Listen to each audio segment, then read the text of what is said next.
Hello everyone and welcome back to another tutorial from Finance for Beginners. In this video, I'm going to show you how you can deposit money into your account on EHA Markets. So let's get started right away. First of all, open up the EHA Markets application on your device.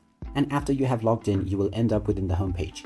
Now, if you wish to deposit any currency, then you can tap on the deposit button at the top right corner. Now, within this page, you can choose your desired amount or enter it manually within the given section. Then you can choose your method of payment. You can choose Visa or MasterCard, as well as digital currency or crypto. Make sure to check the terms and conditions. And after choosing your method, tap on the deposit button.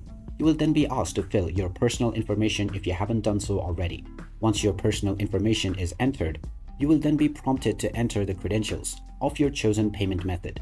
So just provide the credentials of your chosen payment method, and after proceeding forward, the amount will be deducted within your chosen method and it will be deposited within your account on EHA Markets.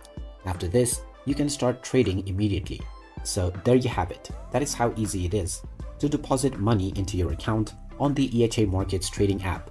If you find this video helpful, don't forget to hit that like button and subscribe to our channel for more useful tips and tutorials. Thanks for watching, and I will see you again in the next video.